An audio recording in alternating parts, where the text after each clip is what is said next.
नमस्कार दोस्तों, मैं हूं अशोक शेरा। आज मैं आपको एक ऐसी कहानी दिखाने जा रहा हूं जिसको देखकर हर युवा इस कहानी से प्रेरित हो सकता है। ये कहानी एक ऐसे शख्स की है जिन्होंने 2009 में अपने गांव से बाड़मेर आकर पढ़ाई की। विकट परिस्थितियां थी, उसके बावजूद ये कभी अटके नहीं, कभी रुके नहीं, लगातार प्रयास करते रहे और आखिरकार ये सफल हो चुके। वर्तमान में ये फर्स्ट ग्रेड लेक्चरर हैं और बाड़मेर में ही कार्यरत हैं। इनका मूलतः गांव खारा है और ऐसी स्थितियों में इन्होंने पढ़ाई की है। आप तस्वीरों में देख सकते हैं कि इन्होंने अपना घर का काम खुद किया और लगातार अपनी पढ़ाई भी करते रहे। इनका कहना है कि हम 9 भाई बहन हैं और मैं सबसे छोटा हूँ। इनका कहना ये भी है कि इनके परिवार के पास इनको पढ़ाने के लिए पैसे नहीं थे, तो इन्होंने बाड़मेर आकर कमठा पर मजदूरी की। इसके अलावा लकड़ियाँ भी बेची और लगातार अपनी पढ़ाई भी जारी रखी। इनका कहना है कि मैं कई बार प्रतियोगी परीक्षाओं में असफल रहा, लेकिन उसके बावजूद भी मैंने अपनी पढ़ाई कभी रोकी नहीं।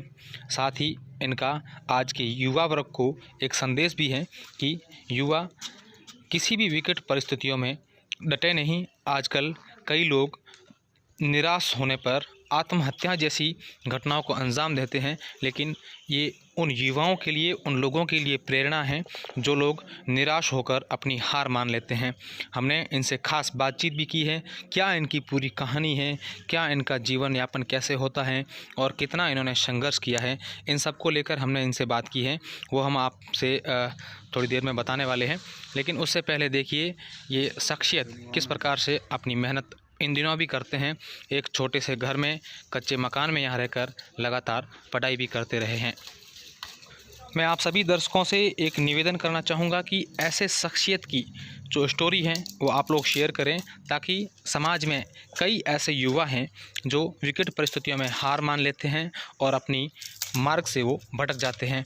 ये स्टोरी उस प्रत्येक युवा तक पहुंचनी चाहिए जो इन दिनों संघर्ष कर रहा है, या उन लोगों के लिए भी यह कहानी बहुत ही अहम है जो लगातार निराश हो रहे हैं, प्रतियोगी परीक्षाओं में असफल हो रहे हैं। उन युवाओं को इस शख्सियत से कुछ सीख लेनी चाहिए। आप देख सकते हैं कि इस व्यक्ति ने किस प्रकार से अपना संघर्ष किया और आज किस मुकाम पर पहुंचे हैं।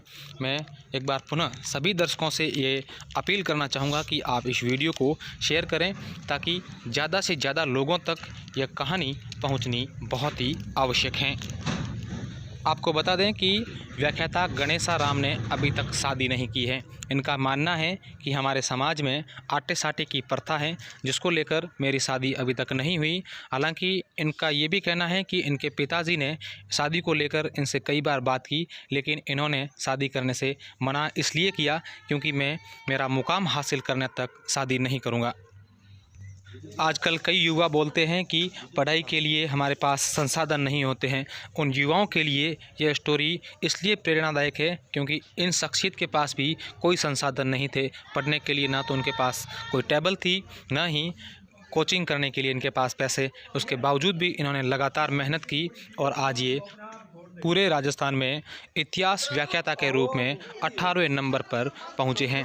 अब ये लगातार आगे भी अपनी पढ़ाई निरंतर रखना चाहते हैं, ऐसा इनका मानना है। आपको तस्वीरें देख सकते हैं कि इस व्याख्याता का मकान भी किस प्रकार का है। उसके बावजूद भी इन्होंने कभी अपनी लड़ाई से हार नहीं मानी और लगातार अपने संघर्ष के लिए प्रयासरत रहे।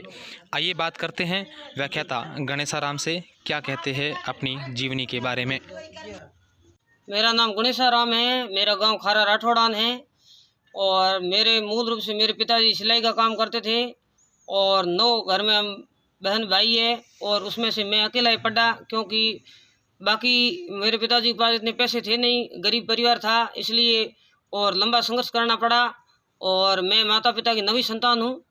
और उसके बाद में मैंने गांव खड़ीन से 9वीं पास की, 9वीं कक्षा पास करके मैं बाड़मेर आ गया। बाड़मेर मैंने 10वीं पास की। 10वीं पास करते समय मेरे को सप्लीमेंट्री आ गई। सप्लीमेंट्री आने के बाद में घर वालों ने कहा कि स्कूल छोड़ दे, तेरे को पढ़ना नहीं है। और जैसे सप्लीमेंट्री आई और मैं घर मार्कशीट लेके आया और मेरी मार्कशीट बकरी ने खा ली। बकरी खाने के बाद मुझे दर की ठोकर खाने पड़ी, फिर भी मैंने संघर्ष रखा और सप्लीमेंट्री पर जो डुप्लीकेट मार्कशीट थी वो मैं नहीं लाया। फिर भी उसके ऊपर मार्कशीट पर मैं साइन करवा के DO साहब के पास गया। DO साहब ने साइन करके दी। उसके बाद में मैंने 2004 में जो 10वीं पास हुई और 5 में मैंने 11वीं पास की। 11वीं पास करके मेरे 67% बने। उसके बाद मैंने 12वीं पास की और 12वीं में मेरे 68% बने। उसके बाद में मैंने जंग पढ़ाई के लिए जारी रखी। लेकिन जैसे मैंने BA किया, BA करने के बाद में जो मेरे बड़े 2 भाई थे वो मेरे से अलग हो गए और मेरी परिस्थिति ये आई कि अब मेरे पढ़ाई का कोई मेरे पास जरिया नहीं था। फिर मैंने कमठा शुरू कर दिया और कमठे के मजदूर के रूप में मैंने कार्य शुरू किया। मैंने 2007, 8 और 9 तक कमठे पर काम किया। लेकिन कमठे पर काम करने के कारण मेरे पास इतने पैसे नहीं थे कि मैं आगे पढ़ाई जारी रखूं। इसलिए मेरी बीएड लेट हुई और मैंने 2010 में पैसे इकट्ठे किए, 2011 में बीएड की। बीएड करने के बाद में कंपटीशन में मैं तैयारी करने लगा। इसलिए मेरे पास पैसे नहीं थे, तब मैं प्राइवेट स्कूलों में पढ़ाना मैंने शुरू कर दिया। और प्राइवेट स्कूलों में सबसे पहले मैंने नवजीवन पब्लिक स्कूल में 3500 रुपये में पढ़ाया और उसके बाद में 2012 में भर्ती आई और उसी भर्ती में मैं असफल रह गया। उसके बाद में 13 में और 3rd ग्रेड की भर्ती आई, उसमें मैं असफल रहा, यानी मैं 3 3rd ग्रेड में असफल रह गया। उसके बाद में 3 2nd ग्रेड आई, उसमें भी असफल हो गया। क्यों? क्योंकि मेरे पास समय नहीं था, मेरे पास पैसे नहीं था कि मैं बैठ करके तैयारी कर सकता हूँ। इसलिए मैंने 2015 में 1st ग्रेड में भी असफल हो गया। कहना मतलब 5 1st ग्रेड में असफल रहा, 3 2nd ग्रेड में असफल रहा और 3 ही 3rd ग्रेड में असफल रहा। फिर भी मैंने हिम्मत नहीं हारी।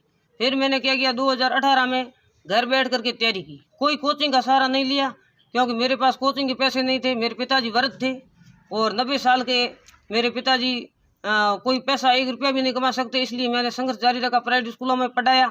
और उसके बाद में 2018 में मैंने 2nd ग्रेड का एग्ज़ाम दिया। उसमें मेरी ऑल राजस्थान में RPSC द्वारा परीक्षा में 2018 की में जो रिजल्ट आया उस समय मेरी 214 रैंक थी। और 214 रैंक होने के बाद में मैंने साथ में 1st ग्रेड की तैयारी जारी रखी। और 2014 में जैसे मेरा रैंक में सिलेक्शन हुआ, मेरा हौसला बढ़ा। मैंने कहा अभी मेरे को फर्स्ट ग्रेड करनी चाहिए। मैंने 1st ग्रेड की तैयारी रखी साथ में। और उसके बाद में RPSC ने मेरे को ज्वाइनिंग दे दी और मैं 2nd ग्रेड के रूप में प्रधानाध्यापक के रूप में DDO की ढाणी में वर्तमान में कार्यरत हूँ। और अभी जो मेरा रिजल्ट आया RPSC द्वारा आयोजित परीक्षा, इसमें मेरा ऑल राजस्थान में 18वीं रैंक लगी है और बाड़मेर में मेरी पहली है और जोधपुर संभाग में मेरी द्वितीय रैंक प्राप्त की मैंने RPSC द्वारा आयोजित स्कूल व्याख्याता इतिहास प्राध्यापक भर्ती में। और मुझे जो प्रत्यक्ष अप्रत्यक्ष मित्रों का सहयोग मिलता रहा। मेरे पड़ोसी भी कहते तो होशियार है, गांव वाले कहते तो होशियार है, पढ़ता रहे। और उन मित्रों के सहयोग से मैं आज इतना आगे बढ़ा है। और मेरे जो पिताजी है वो वृद्ध थे, वो हमेशा कहते रहते थे आप आगे बढ़ते रहो। मेरे गुरुजन जी थे वो भी ये कह रहे थे कि आप इंटेलिजेंट हो, आगे बढ़ो। लेकिन मैंने हौसला नहीं खोया। और आज जो RPSC द्वारा आयोजित परीक्षा जिसमें मेरा 18वीं रैंक लगी है और मुझे ये गौरव प्राप्त हुआ है, इसके लिए मैं मेरे माता पिता, मेरे मित्रों और गुरुजनों को श्रेय देता हूँ। देखिए आपने बताया कि आप बाड़मेर में आ गए थे 2009 में। 2009। उसके बाद यहाँ कैसे जीवन यापन किया? यहाँ घर आपका कैसे, किस प्रकार से, कौन काम करता था पढ़ाई के साथ में, ये सब? पढ़ाई में साथ में क्या, मेरे माता पिता वृद्ध थे, इसलिए मेरी माता पिता तो मेरी जो माता जी है वो कोई काम अपंग थे, उनमें से काम होता नहीं था इतना ज़्यादा। इसलिए मैं खुद ही यहाँ करता था। लेकिन लाइट थी नहीं। फिर मैंने क्या किया, 2009 से बाद में मैं एक चिमनी लेके आया और उस चिमनी के माध्यम से मैंने पढ़ाई जारी रखी।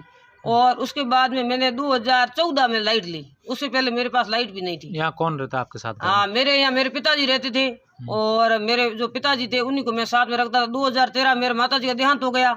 उसके बाद 2013 से लेकर 2020 तक मेरे पिताजी मेरे साथ रहे। आपकी शादी नहीं हुई? मेरी शादी इसलिए नहीं हुई क्योंकि मेन समस्या ये थी कि हमारे जो नाता प्रथा है उसमें जो होते हैं वो एक दूसरे के साटा प्रथा, वो साटा था नहीं, इसलिए वो शादी हुई नहीं। मैंने कहा कि अब मेरे को तैयारी करने के बाद ही शादी करनी, इसलिए मैंने शादी की नहीं। मेरे पिताजी हमेशा कहते थे मैंने शादी नहीं की, आपने बेटा मेरे गलत हो गया मेरे से। मैंने कहा नहीं पिताजी आप धैर्य रखो, शादी से कुछ नहीं, मैं अपना लक्ष्य हासिल करके अपने आप शादी कर लूँगा। मेरे पिताजी को मैं हमेशा यही शिक्षा देता था। मेरे को वो देते थे शिक्षा, लेकिन मैं उनको ये देता, मेरे पिताजी मैं शादी अभी नहीं करूँगा, मेरा सिलेक्शन होने के बाद ही शादी करूँगा। यहाँ कैसे पढ़ाई करते थे? टेबल कुछ यहाँ सर क्या हुआ कि टेबल मेरे पास थी नहीं। तब मैंने क्या किया कि एक वो जो व्यक्ति जा रहा था जो इसमें ये कबाड़ी वाला, उसके पास मैं एक कबाड़ी से लेके आया वो कूलर होता, वो कूलर का भाग ला करके यहाँ रख लिया और उसके ऊपर मैं पढ़ाई करता था। क्यों? क्योंकि टेबल के लाने के मेरे पास पैसे नहीं थे कि मैं टेबल लाऊं। और कुर्सी मेरा एक मित्र था, उसने मेरे को भेंट की थी। अब आपके ऐसे खूब सारे युवा हैं जो विकट परिस्थिति में पढ़ाई छोड़ देते हैं, उनको लगता है कि ऐसे स्थिति में कैसे पढ़ें। ऐसे युवाओं के लिए, ऐसे लोगों के लिए आप क्या संदेश देना चाहेंगे? मैं ये संदेश देना चाहता हूँ कि आप कठिन मेहनत करो, मेहनत करते रहो। और आपके पास अगर पैसे नहीं है तो आप कम पैसों से भी अपना लक्ष्य हासिल कर सकते हो। कोचिंगों के भरोसे अपने पैसे दे करके और घर आकर अपन बैठ सकते हैं, तो उसके कोचिंग से नहीं, अच्छी किताबें लाओ। और विकट परिस्थितियों में भी आप अगर तैयारी करते हो तो आप अपने लक्ष्य को प्राप्त कर सकते हो। और आप परिस्थितियों को दोष मत दो, आप केवल अपने समय का प्रबंध करो और जो ऑथेंटिक किताबें हैं वो पढ़ो और माता पिता की सेवा करो। और मुझे जो प्रतिफल मिला ये माता पिता की सेवा से मिला है। माता पिता से बढ़कर कोई पुरस्कार नहीं है, क्योंकि मेरे पिताजी हमेशा यही शिक्षा देते थे कि बेटा तू पढ़ता रहे। और उनके पास कुछ नहीं था, लेकिन उनकी साया ही मेरे लिए एक धन्य प्राप्त हुई। और मुझे गर्व है कि मुझे 90 साल के पिता मिले। उन्होंने कभी मेरे को कमाने के लिए नहीं कहा कि बेटा मेरे पास बैठा रहे। मैंने कहा नहीं, मैं कमाने के लिए, मैं मजबूरी से खुद जाता था, लेकिन पिताजी ने एक पैसा कमाने के लिए, ऐसा मैं पिताजी को प्राप्त करके धन्य हो गया। वास्तव में उन्होंने कभी नहीं कहा कि 1 रुपया कमाओ। और यहाँ पर मेरे पास अभी तक ही आप देख सकते हो कोई एक लाइट की व्यवस्था किसी मित्र ने करवाई है। बाकी आप देख सकते हो अभी ना तो कोई गैस की सुविधा है। और इसी कुचरों पर मैं खाना बनाता हूँ, जो अपन मारवाड़ी में कहते हैं, लकड़ी ला करके खाना बनाता हूँ। और मैंने जब आरपीसी की तैयारी की तो मैं 6 घंटे पढ़ता था और 6 घंटे लकड़ी काट करके और जीवन यापन करता था। यहीं पर लकड़ियों को बेचने भी जाता था बाजार में। और मतलब पैसे अतिरिक्त होते हो, पहले स्कूल में पढ़ाता था, स्कूल छोड़ी उसके बाद मैं कुचरे को काटता था, बबूलों को काटता था और बबूलों को बाजार में बेचता था। और जो बबूल बच जाते थे और उनसे मेरा भी जीवन यापन हो रहा था। यानी आप कोई भी काम करके पैसे कमा सकते हो, कोई काम निम्न है नहीं, इसलिए अपने को संघर्ष करना चाहिए। मैं युवाओं को ये प्रेरणा देता हूँ कि कई युवा असफल होते हैं, आत्महत्या कर लेते हैं। उनको आत्महत्या नहीं करनी चाहिए, उनको परिस्थितियों के साथ सामंजस्य स्थापित करना चाहिए, माता पिता की सेवा करनी चाहिए, गुरुजनों का आदर करना चाहिए। और कोई भी लक्ष्य असंभव नहीं है। अगर मैं जैसा एक साधारण व्यक्ति आरपीएससी में 18वीं रैंक प्राप्त कर सकता है, हर युवा 18वीं की पहली रैंक प्राप्त कर सकता है।